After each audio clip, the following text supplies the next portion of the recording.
ঘৰ এখন বনাবলৈ হ'লে ঘৰ এখন এৰিবলগীয়া হয় আৰু এই কথাষাৰ মই 2 বছৰৰ পিছত উপলব্ধি কৰিছোঁ।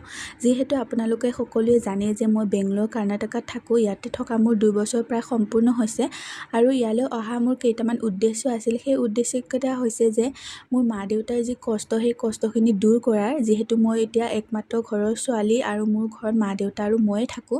তো মই ভাবিছিলোঁ তেওঁলোকে যিহেতু মোৰ কাৰণে সকলোখিনি কৰি গ'লেই এই 18 বছৰে, তো মই যদি তেওঁলোকৰ কাৰণে কিবা এটা কৰিব পাৰোঁ সেইটো মোৰ কাৰণে বহুত ডাঙৰ কথা হ'ব। আৰু নেক্সট কথাটো হ'ল যে মোৰ গাঁৱৰ মানুহে মোক কৈছিলে যে ছোৱালী মানুহে হেনো একো কৰিব নোৱাৰে। সেইকাৰণে তেওঁলোকৰ সেই কথাষাৰৰ প্ৰত্যুত্তৰ দিবলৈও মই আহিছিলোঁ।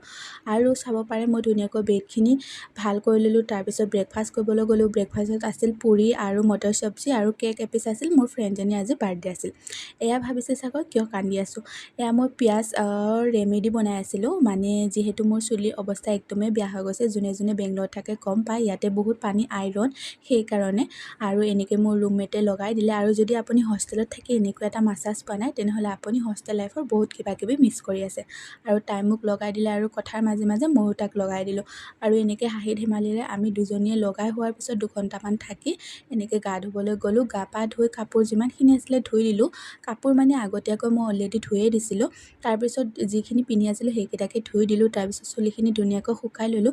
যিহেতু পিঁয়াজ লগাইছিলোঁ, পিঁয়াজৰ গোন্ধটো অলপ চেম্পু কৰাৰ পিছতো আহি আছে। প্ৰায় 2 দিনমানৰ পিছত চাগে যাব। তাৰপিছত আকৌ পঢ়িবলৈ ওলাই ল'লোঁ। যিহেতু এতিয়া মোৰ ওপৰত বহুত প্ৰেছাৰ আছে, ঘৰখন চোৱাৰ লগতে মোৰ নিজৰো ভৱিষ্যতৰ কথা আছে। সেইকাৰণে মই পঢ়ি আছোঁ।